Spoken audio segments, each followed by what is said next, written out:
En collaboration avec l'ambassade du Canada, le Forum civil a convié des experts à une réflexion approfondie sur la question du détournement des deniers publics. À la table officielle, des spécialistes en finances publiques, en droit pénal, des économistes, des acteurs de la vie politique et administrative sont invités à apporter des réponses nécessaires à la bonne gestion des deniers publics. Dans son adresse aux participants du panel, l'ambassadeur du Canada au Sénégal leur a souhaité la bienvenue tout en rappelant l'objectif de la rencontre. Au Canada, la société civile joue un rôle très important au sein de nos communautés et notre société au niveau général et national. Elle participe et contribue de manière constructive dans les débats sociaux, économiques et politiques sur toute une gamme d'enjeux d'intérêt national. Au Sénégal aussi, la société civile est forte et dynamique et elle contribue au débat sur les grands enjeux auxquels le pays doit faire face. Forum civil est un bel exemple du rôle positif que les organisations de la société civile jouent au Sénégal. L'expertise et l'expérience de ses membres et son appui au gouvernement dans les efforts du gouvernement à améliorer la gouvernance et à combattre la corruption représentent une contribution précieuse au progrès et au développement au Sénégal. Je félicite le Forum civil et tous ses membres de leur engagement envers la bonne gouvernance. Je remercie notre modérateur aujourd'hui et nos 3 panélistes. Je suis certain que vos présentations vont stimuler un échange intéressant sur la bonne gestion des deniers publics, sur comment combattre les abus des deniers publics et l'impact du détournement des deniers publics sur l'économie. J'espère que cette rencontre aidera à nourrir et à promouvoir des échanges et le réseautage entre les autorités, la société civile, les experts et les partenaires sur ces enjeux. Je vous remercie de votre attention et encore une fois, soyez le bienvenu. Quant à Mohamed Mbot, coordonnateur du Forum civil, ce panel s'inscrit dans un mécanisme dégagé des contraintes politiques et médiatiques.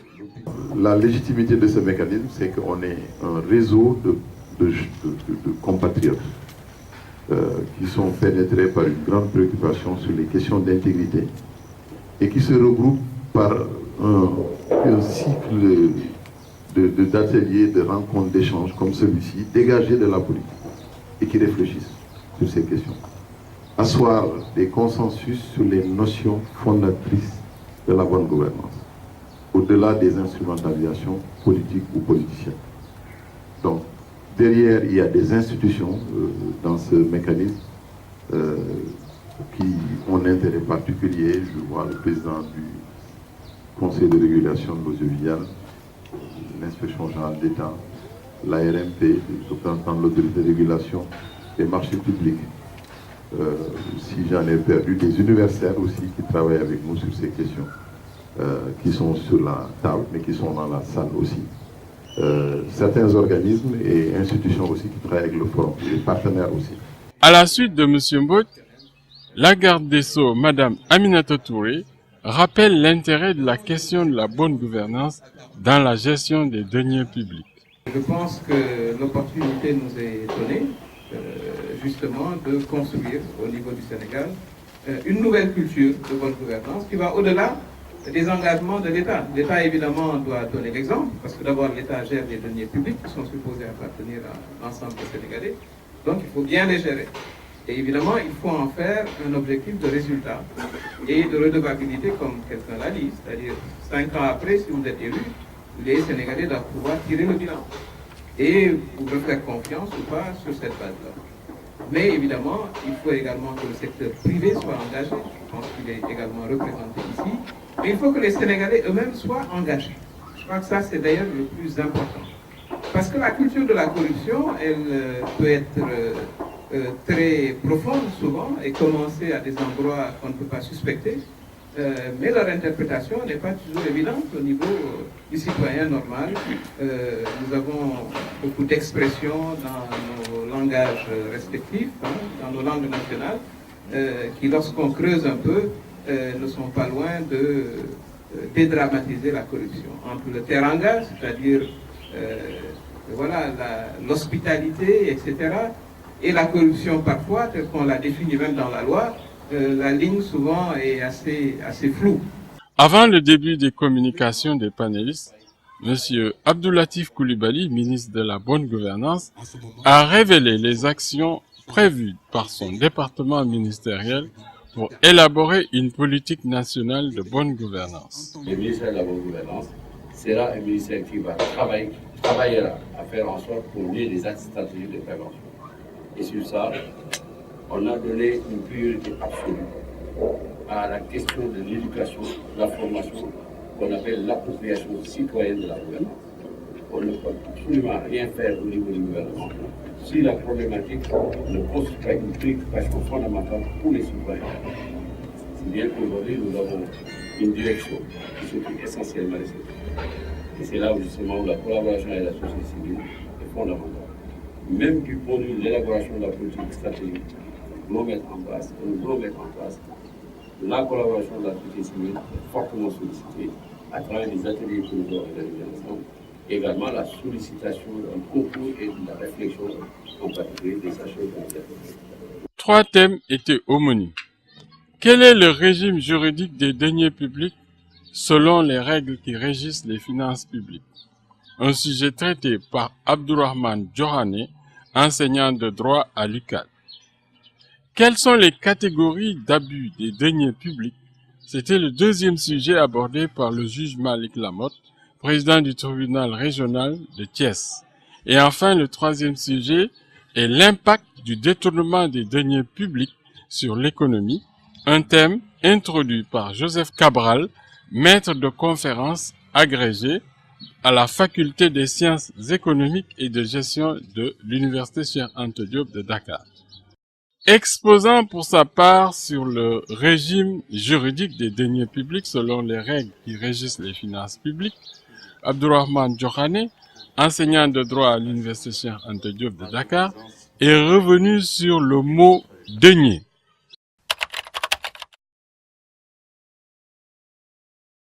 Que la notion de deniers publics est une notion importante et certains auteurs n'ont pas hésité à définir les finances publiques comme étant la science des deniers.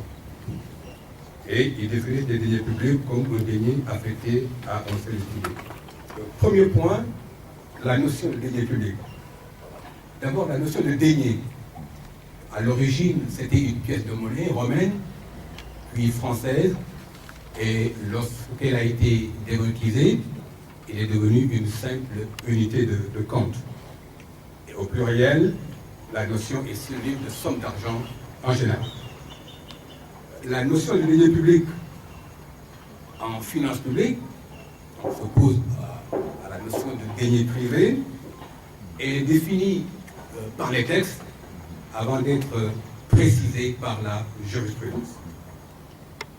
Donc, dans un premier point, nous allons voir la définition de la notion de deniers publics dans les textes. On la retrouve, cette définition, dans les textes sénégalais, mais aussi dans les textes communautaires, à savoir les textes de l'UEMOA relatifs les directives de l'UEMOA relatives aux finances publiques. Dans les textes nationaux, il faut rappeler que le droit des finances publiques distingue les crédits, qui sont des autorisations de dépenses et qui sont gérées par les ordonnateurs, et les fonds qui sont gérés par les comptables publics.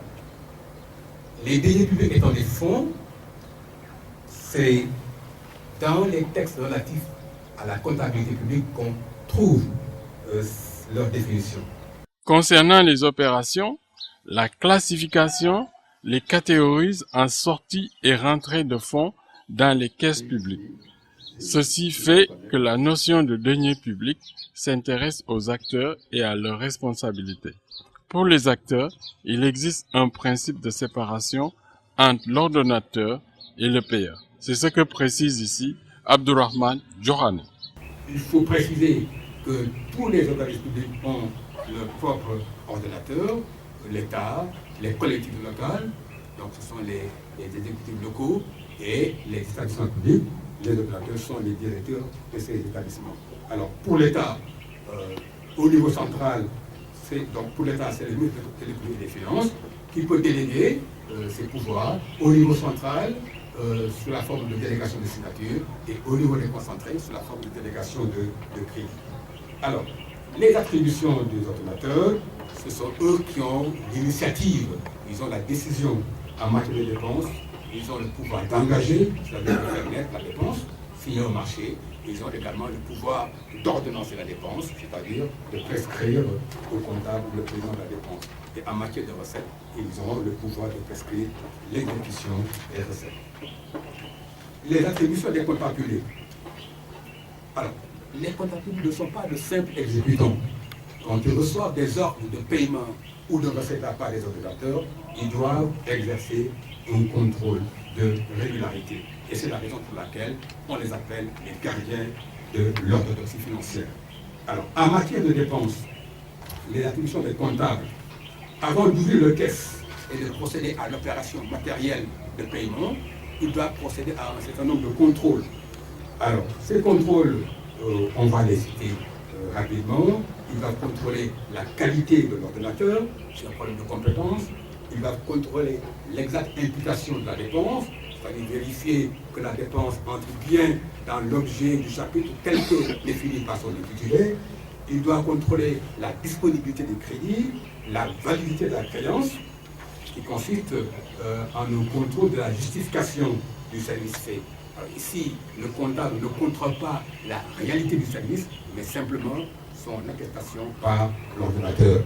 Il y a l'histoire de ce comptable qui allait à son bureau tous les matins traverser un pont, et un beau matin, l'ordonnateur lui envoie un mandat pour payer des travaux de réhabilitation relatifs à ce pont, que lui, il traverse tous les matins, et donc tu sais qu'il n'y a absolument aucun travaux. Est-ce que le comptable doit payer?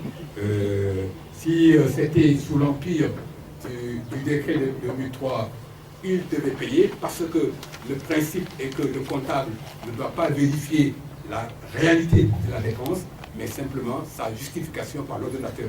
Mais que s'il a pu établir que la dépense est fictive, il doit suspendre le paiement. Mais avec le nouvel décret de 2011, on ne nous demande pas tout cela. Il n'a pas à s'intéresser à la réalité de la dépense, mais simplement à son attestation, à sa justification par l'ordonnateur. Et lors de l'examen, je vais donner aux étudiants un cas pratique assez similaire. Et dans ce cas pratique, il y a une piscine municipale qui est en construction. Et au cours des travaux, le maire de la commune envoie au mandat un paiement relatif au salaire de maître nageur qu'il a recruté. Est-ce que le comptable va payer? Alors, est-ce que le comptable va payer? Alors, donc, sous l'empire du décret de 2011, il ne doit pas payer parce que le comptable ne doit pas vérifier la réalité de la dépense, la sincérité de la dépense. Même le maître nageur, il est recruté, mais il n'y a pas de service fait parce que la piscine est en construction. Mais le comptable doit payer parce que l'ordonnateur a attesté de la réalité du service. M. Diorané a aussi évoqué la question des fonds politiques hérités de la tradition française votés par le Parlement pour servir de dépenses de propagande, de compte espionnage, entre autres. Donc, les dépenses payées sans renoncement préalable, les régies d'avance, il y a aussi les avances à régulariser. Ici, c'est le comptable qui paye sur lettre du ministre des Finances. Et il y a également les fonds politiques.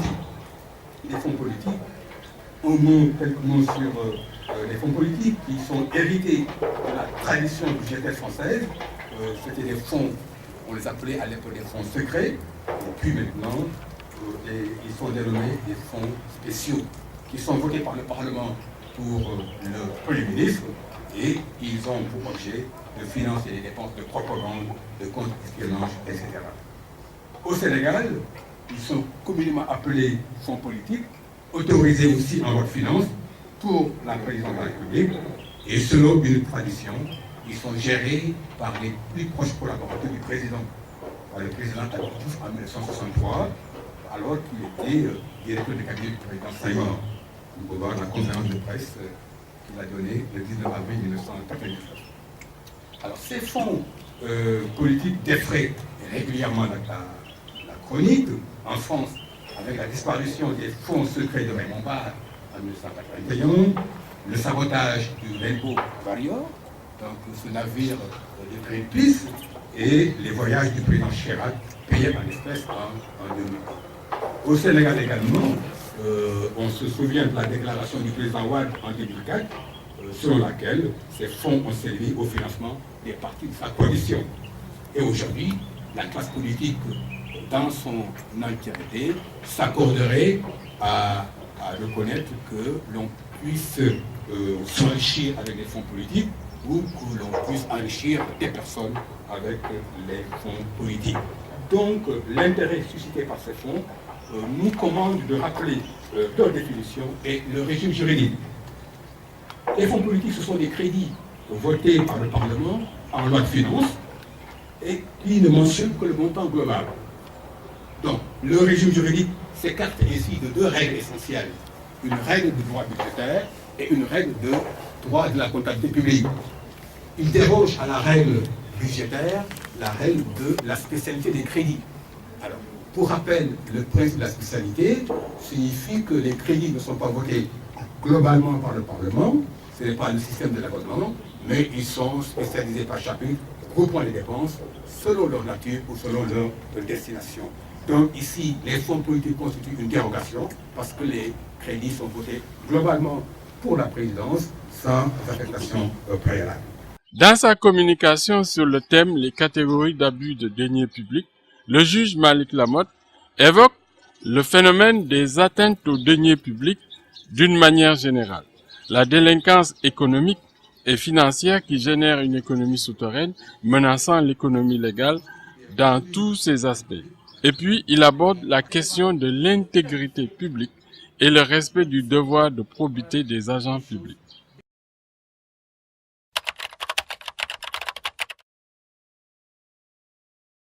Certes, il serait assez prétentieux de ma part de dire que je vais donner la solution miracle, mais cette question a guidé ma démarche. Et cette démarche que je voudrais vous proposer, c'est une démarche qui s'appuie sur la pratique judiciaire et policière en matière de lutte contre les infractions ou les atteintes aux deniers. Cette approche se fonde sur principalement deux points, considérés comme des outils d'analyse et des outils d'investigation. Le premier point, c'est l'analyse stratégique. En matière de criminalité économique, criminalité financière, Madame Garde-Sceaux, vous avez bien fait d'évoquer ces questions-là. Le premier outil, c'est l'approche stratégique. C'est quoi? L'approche stratégique, c'est l'observation, l'analyse des éléments et des données sur une période de temps bien déterminée et susceptible de révéler des comportements infractionnels, la conception des infractions et les modus operandi. La démarche stratégique permet également de voir les liens et les relations avec d'autres infractions qui apparemment ne sont pas cohérentes avec l'infraction principale, c'est-à-dire les infractions connexes. La démarche stratégique permet de définir une stratégie d'action pour tenter de répondre à cette question. La deuxième approche, c'est une approche dite criminelle. L'approche criminelle, à la différence de l'approche stratégique, est une approche que je pourrais appeler l'approche micro. L'autre, c'est l'approche macro, qui s'attache sur l'analyse des éléments infractionnels, leur étude et leur mise en cohérence, de nature à révéler l'infraction, l'infracteur, et particulièrement dans le domaine qui nous intéresse et qui est actuellement à l'ordre du jour, et que nous n'avons jamais eu la chance d'avoir dans la formation, d'intégrer maintenant une nouvelle notion qui est le produit de l'infraction. Et ce sera une démarche, cette fois-ci, à 3 temps, l'infraction, l'infracteur et le produit de l'infraction. La première infraction la plus classique et qui est la plus connue, c'est le recel. Je ne veux pas trop me pesantir là-dessus, parce que c'est connu de tout le monde, pratiquement. C'est tout simplement le recel possession ou le recel bénéfice, le fait de tirer profit ou d'avoir une prise sur un bien ou un objet provenant d'une infraction d'origine. Ici, le seul élément qui est pratiquement important, c'est que l'auteur de l'infraction d'origine n'est pas susceptible d'être poursuivi en même temps que le celle. Le cumul réel n'est pas possible sur la tête de la même personne. La règle non bis in idem si oppose. C'est pourquoi on a travaillé à améliorer cet aspect qui est important. Et les États se sont rendus compte qu'il était important de trouver une autre incrimination susceptible de peser sur la tête de la même personne, et le blanchiment est venu. Le blanchiment, pour faire simple, c'est l'infraction qui rétablit la relation coupée entre l'infraction et le produit de l'infraction. Quand l'infracteur fait de telle sorte qu'on ne puisse pas faire le rattachement entre les biens et une infraction d'origine, on est dans le champ du blanchiment par des actes de dissimulation, d'interposition, de placement et tout ce qui s'assume. Donc, c'est important de le voir. La troisième infraction, qui est l'infraction à l'ordre du jour, l'enrichissement illicite. Mais compris dans cette logique, l'enrichissement illicite, c'est la troisième rupture que j'avais indiquée tout à l'heure. J'avais dit la rupture entre l'infracteur et l'infraction, par les maquillages. La rupture entre l'infraction et le produit. L'attachement donne le blanchiment. Ici, c'est la rupture entre l'infracteur et le produit de l'infraction. Parce que dans le champ de l'enrichissement illicite, il n'est pas question de rechercher l'infraction d'origine. Il s'agit de rapprocher l'infracteur de son produit. On est dans le champ de ce qu'on appelle les infractions de résultat ou des infractions de patrimoine. C'est un champ nouveau. Même si le texte n'est pas nouveau, mais dans sa pratique et dans sa mise en œuvre, l'infraction obéit à ce qui est connu dans les années 2000 en France, de ce qu'on appelle la non-justification de ressources. C'est le même régime juridique. C'est la même chose. À la différence, tout simplement, des conditions préalables à l'infraction. Dans l'enrichissement illicite, ce sont des personnes investies de missions de service public, alors que dans la non-justification de ressources, c'est toute personne en relation avec un délinquant condamné pour des peines d'emprisonnement allant de 5 à 10 ans, ou avec ses victimes. S'il a été retrouvé avec un patrimoine sans commune mesure, ou un train de vie sans commune mesure avec ses revenus. Sur le plan de la démonstration et de l'investigation, c'est la même chose. La question du renversement, la charge de la preuve dont qui est posée, vu sur cet angle, on se rend compte que ça ne joue pratiquement pas, à partir du moment où c'est une infraction de résultat. Dès l'instant que le résultat est établi, c'est à l'autre de prouver le contraire. Les autres catégories d'infractions, cette fois-ci où on exige le bénéfice. La corruption. L'acte de corruption, l'engagement du corrupteur et le bénéfice attendu. Pour faire simple. Mais dans la démonstration de l'infraction, il va falloir montrer en quoi il a pu attendre ou obtenir des bénéfices en contrepartie de son engagement. C'est pourquoi donc ici, c'est une infraction encore beaucoup plus difficile à établir, parce qu'à côté de l'intention simple, où on parle de l'ordre général, où il faut établir tout simplement la conscience et la volonté de réaliser l'acte, il faut également un autre élément qu'il faut prouver, c'est-à-dire l'intérêt obtenu ou attendu à travers l'acte infractionnel qui a été posé. Mais également, le délit de corruption peut révéler un détournement pur. Pour lutter contre le détournement, M. Lamotte préconise le renforcement du contrôle a priori, le partage d'informations judiciaires entre les différents corps de contrôle, l'enquête de patrimoine, la saisie et la confiscation des produits de l'infraction. Il est évident qu'on ne peut pas toujours se mettre derrière, après la commission des infractions, pour courir après. Ça coûte cher au système, ça coûte cher à l'État et on n'est pas sûr d'avoir tous les résultats escomptés. Ce qui est par contre mieux, c'est d'éviter que cela ne se produise. L'évitement est une condition préalable à la résolution de ces questions. Et comment procéder donc à l'évitement? L'évitement, c'est le renforcement d'abord des contrôles a priori. Rendre effectif le contrôle a priori est une condition sine qua non. Dans le champ des marchés publics, avec le rôle de la DCMP, c'est important. Dans le champ du blanchiment, avec le rôle des institutions financières, c'est extrêmement important. La disponibilité de l'information, le contrôle à partir des procédures de passation des marchés, à partir des procédures d'engagement, le contrôle sur l'opportunité, le contrôle sur le respect des règles juridiques et le contrôle sur la conformité technique. Ces aspects sont importants et la disponibilité de cette information peut avoir une vocation judiciaire. L'aspect le plus important, c'est ici l'enquête de patrimoine. 4 aspects: détection, identification, saisie et confiscation. Ce qu'on appelle la DISC. Il faut savoir détecter. La détection passe par la collaboration entre les différents acteurs. La disponibilité de l'information, le partage d'informations entre les acteurs qui travaillent sur les mêmes produits. La CENTIF, la douane, les impôts et domaines, le tribunal, ils peuvent avoir des plages de partage d'informations permettant de traquer. Parce qu'il est évident que l'infracteur économique passera par l'un de ces services. Et la traçabilité de son passage est un élément d'information utile dans le cadre de la détection.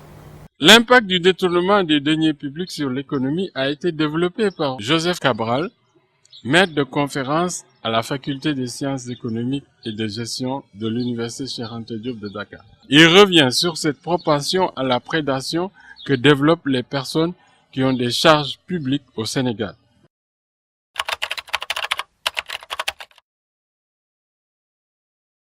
Quelle est la conséquence de ces effets sur l'économie? À ce moment, j'essaie d'avoir une démarche de controverse, en tant soit peu provocateur, pour explorer 2 scénarios. Un, on pourrait s'interroger à l'idée de savoir est-ce qu'il n'y a pas des effets bénéfiques d'un détournement de sources publiques. Ça peut être une question. Mais on peut également se poser, et c'est généralement ce qui est admis, les effets négatifs du détournement de sources publiques. La rationalité de notre agent corrompu, qui est agent de l'État, lorsqu'il capture des ressources publiques à un usage privatif, va consister à se prémunir contre la détection de l'illégalité de son acte. Alors s'il veut se prémunir contre la détection de l'illégalité de son acte, il doit mettre en place des stratégies. Nous avons essayé d'explorer des stratégies, essentiellement 3. Il peut y en avoir d'autres, dépendant de ceux qui observent la question. L'une des stratégies, c'est de recourir aux paradis fiscaux. À partir de ce moment, la séquence de la sophistication fait que on peut mettre à l'abri ce qu'on a soustrait des deniers publics. L'autre stratégie, ce serait quoi? Ce serait de recourir à des valeurs refuges, investir dans de l'or ou dans des matières premières, etc. Dans ce cas, l'impact sur l'économie, il est négatif, puisqu'on concourt à détériorer le solde de notre balance courante, tout comme dans le premier cas où nous avons fait sortir des capitaux. Nous pouvons également avoir le cas de ceux qui vont privilégier les gains ostentatoires, mais l'effet sur l'économie, on contribue à déréguler notre balance courante. Et on peut même ajouter le fait qu'un tiers peut intervenir, c'est l'exemple des traitements qui vont intervenir dans le circuit, et les mêmes conséquences seront l'effet sera déstructurant pour notre compte courant et finalement pour notre économie. Donc, même si on peut supposer qu'il y ait des bénéfices d'un détournement de deniers publics, la rationalité de notre agent qui détourne est telle que finalement on ne peut pas en escompter grand-chose, parce que les effets sont négatifs in fine sur l'économie. Tous ces comportements finalement vont entraver la conversion de l'épargne publique en épargne privée. L'autre question qu'on se pose d'habitude, c'est quels pourraient être les effets négatifs du détournement des ressources publiques. Lorsque nous prenons la capture des ressources publiques à des fins privées, on peut en avoir plusieurs destinations, mais une destination que nous avons voulu explorer, ça a été la fuite hors du circuit de l'épargne publique, ou alors la fuite hors du circuit des investissements publics.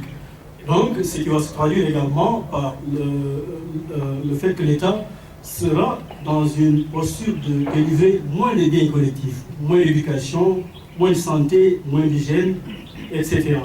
Ce que nous pouvons retenir, c'est que les théories de la croissance, les nouvelles théories nous disent qu'il existe un lien entre le budget et la croissance. Ça, nous savons déjà. Or, les comportements de prédation qui sont relatifs au budget peuvent concerner les deux composantes, et les recettes, et les ressources publiques, et les dépenses publiques. Ces comportements ont tendance à avoir des coûts élevés, comme on l'a vu, pour la collectivité en termes d'efficience, puisqu'on va devoir payer des biens collectifs plus chers pour des pays qui font face à une rareté de ressources. Et ces comportements ont également finalement des effets sur la création de richesses, sur le bien-être, mais comme nous l'avons vu également, sur la pauvreté. En conséquence, nous pensons que des réformes de fond sont indispensables. Si l'on va tenir les effets vicieux de toutes ces stratégies de prédation autour des recettes publiques, et ces réformes, parfois d'ailleurs, ont commencé, mais de façon beaucoup plus timide. Du côté des recettes, nous savons que de plus en plus, on va vers l'interconnexion des régimes financières. Et cela a un effet bénéfique, cela rend conduit à la dématérialisation de la chose et évite les transactions entre les agents et ceux qui doivent payer les impôts. Va donc réduire les niches de fraude. Donc cette dématérialisation complète et cette interconnexion des régimes va donc réduire les possibilités de transactions discrétionnaires. Du côté de la dépense, une vérification de l'opportunité de la commande publique, nous pensons, permettrait de réduire la source des fuites. Puisqu'au niveau du système de passation de marché, le Sénégal est cité comme un bon élève. Et lorsqu'on regarde ce qui se passe ex post, c'est là où nous sommes en présence de comportements vicieux. Et on en est même venu, au terme de notre travail, à penser que la meilleure façon de remédier à cela, c'est de réfléchir à une fonction professionnelle de comptable matière. Nous savons qu'il existe un agent comptable qui est le pendant du trésor, du point de vue des recettes dans toutes les structures. Mais est-ce qu'on ne devrait pas arriver, et c'est un peu l'avis de quelques collègues de droit, à devoir mettre en place au sein de l'ENAM par exemple une formation qui professionnalise la fonction de comptable matière? C'est une question. Parce que ce qu'on constate, et je pense que mon collègue Johanné l'a évoqué tantôt, on a un hiatus entre la commande publique et expose ce qui est livré. Et parfois même, on en est venu à constater que dans un hangar où était supposé livrer une marchandise X, le hangar était vide. Donc ce qui pose un problème de contrôle ex post du marché. Si nous sommes d'accord que la corruption a un coût élevé pour la société, naturellement, il va falloir mettre en place davantage codifier les sanctions qui doivent être appliquées de façon à dissuader ces comportements illégaux ou de culture de la fraude. Mais au-delà de la démarche qui consiste à rendre publics les rapports, et ça n'est pas tout à fait le cas pour tous les rapports, parce que jusqu'à présent, pour certains rapports, le citoyen n'a pas droit à l'information.